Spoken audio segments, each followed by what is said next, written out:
Hi, this is Kim Rowe with For the Nest, and I am excited about this project.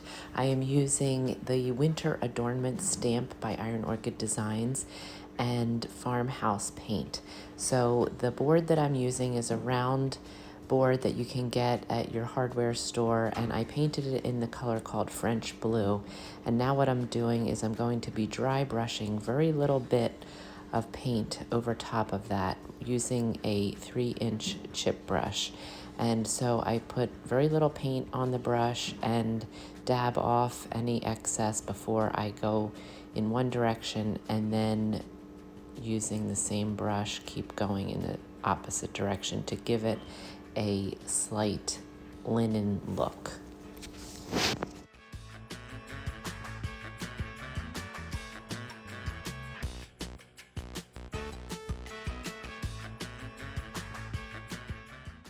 I also like to just put a little bit of extra emphasis on the edges of this, and just by lightly brushing the edges, there's still a little bit of paint on that brush and it just highlights the edge of this. This is going to be the background for my stamp, so I'm not worried about it being too much paint on it, but I'd like it to look a little bit textured, and it also will pull out the knots and grain in the wood.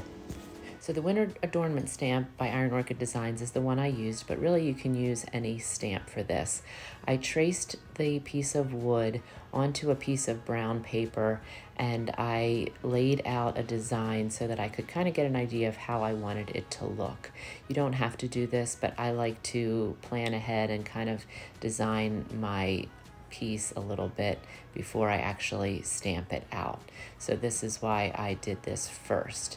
Now I take my stamps, and before you use them for the very first time, you do want to season them. And I do this by taking a piece of sandpaper or this is a rad pad that I have in packs of 8, and they come in different grits, but basically you just want to go in one direction and then the other, and you only have to do this once, but it allows the ink or the paint to really adhere to your stamp.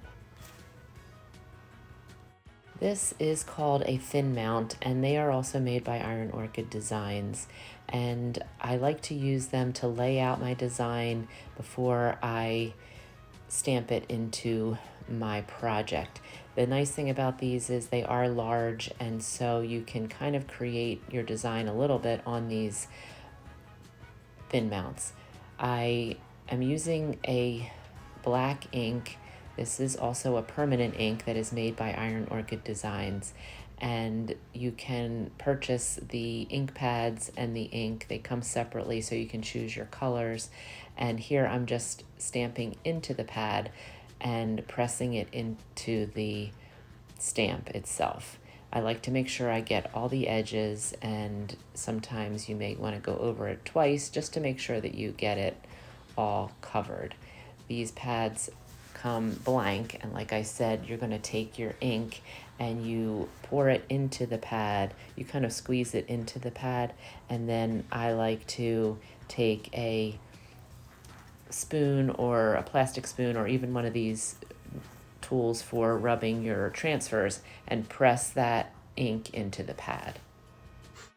Once you feel good and the stamp is covered with your ink, I like to hover over my project, making sure I get it in the right spot. Usually I stand up while I do this, and once I decide where I want it, I commit. So I hold with one hand and press with the other, making sure to get every little detail. So it's important to hold with one hand because this will help you from it shifting.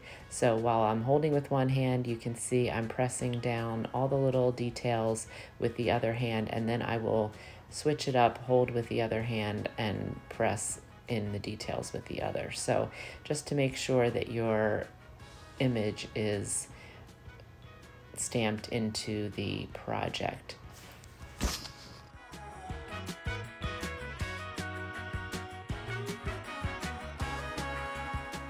Here I'm lifting and peeking underneath just to make sure that my image was released and made a good impression, and it did. So then I lift straight up And there is my stamped image.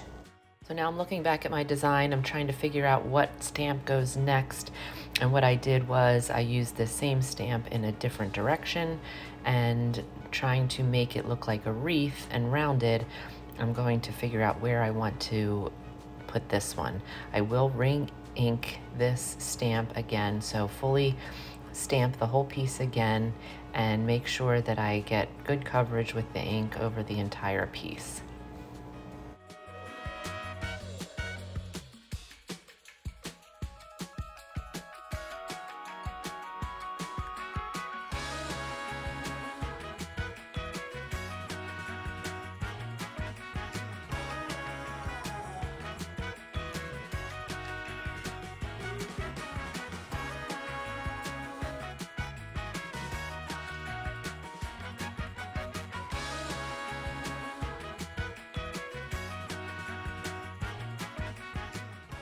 Now that the second impression is on there, I am going to look and see, okay, now what do I want to add in here to make my wreath look like it is round? And so this is where I'm going to try and figure out what other piece from what other stamps I want to use.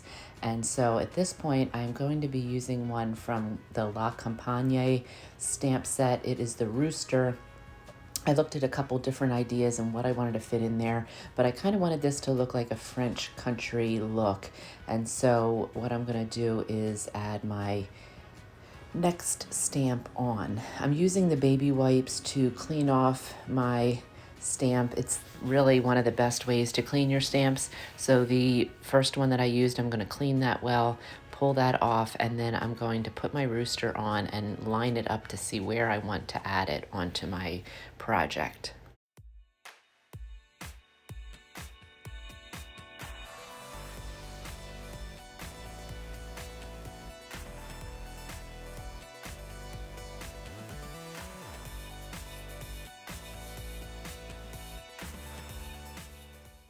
So getting ready to put the rooster in its place after I figured out where I wanted to put it, I ink it up, again, hover over my space. I thought about actually adding some borders around here, but right now I'm just going to stick with the rooster in the middle and make sure I get it in the right spot.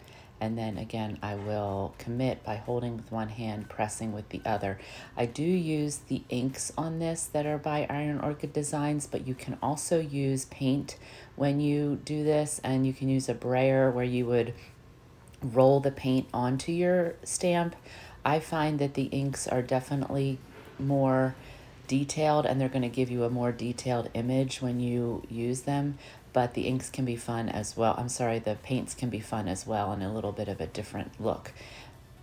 Here I'm trying to figure out what else I want to add into my wreath. So I'm looking back at my project and figuring out my sample. What did I add in there to make my wreath complete? So I'm looking at the different little sprigs and florals. I like some of these. One is, I believe, a piece of mistletoe.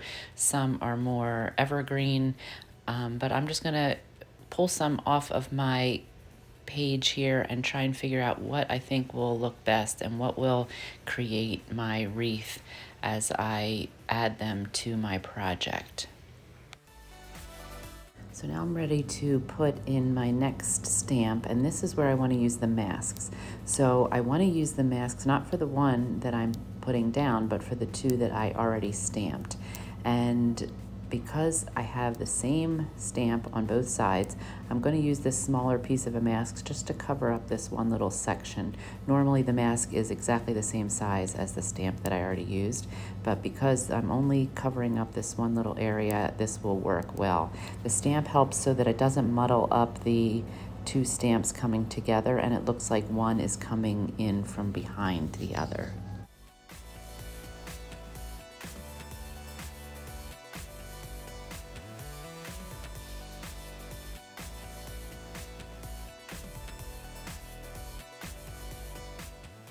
So here it goes. This is the fun part where you stamp over your mask and you want to line it up the same way you did before, making sure you get it in the right spot, hover over, and once you get it in the right spot, lay it down and then commit and press.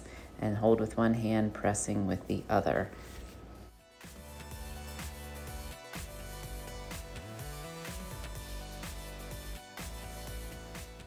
Again, I'm going to peek and make sure that the impression made a good release onto my project. I'm going to remove my mask, and it shows that it just connected right where I wanted it to.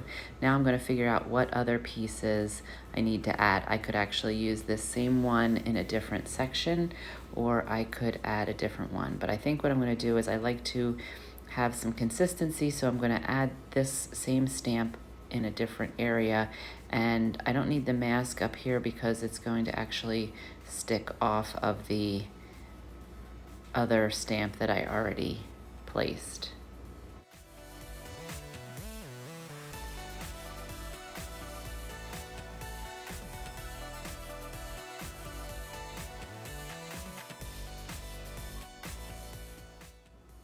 So here I pressed down, but if you see I didn't press hard enough and there's a little spot that didn't release because I was kind of rushing here. So what I'm going to do is I'm going to ink it back up, and I'm just going to slightly go over that area very lightly, pressing just a tiny bit to fill in that spot that I missed. And usually that works, and it just makes it fill in the right amount, and you don't even notice that it was not adhered fully. So I'm just going to continue to work my way around, pulling off little stamps, trying to figure out where they will fit. And I like to set them in there just to make sure they're going to fit correctly. Remember too, when you're putting your stamp in the area, put it stamp side down, that you will put it in the right direction, because they will make a difference if you have it in the wrong direction, just to eye it up. So here I just pressed one more in using the mask so that it would not muddle up my image. Adding another one to the other side. Like I said, I like to use multiples of the same image to pull it all together and just round out my wreath. Now, when I was filming this, the mask for the large stamp was actually up in my garage and it was not with me. So I want to add that floral stamp up to the top, but I'm going to have to hold off until I get my mask for this.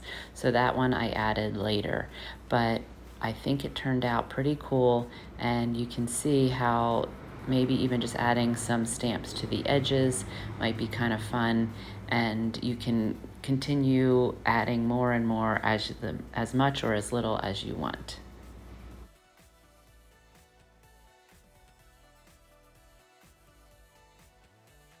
So I will be adding some handles in here, so I want to also take into consideration that as I'm stamping, although it doesn't really matter if you have to drill holes into the middle of the stamp, it's probably fine as well. But I'm going to add just a couple little floral decorations around the edge to just make a border around this, and I think it'll just add a fun little frame around my wreath.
So as you can see, I just kept filling in spaces, and the actual frame around the piece is almost like a wreath around the wreath.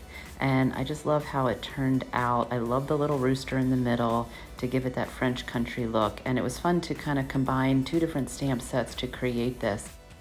Thanks for watching For the Nest YouTube channel. Subscribe and like if you can.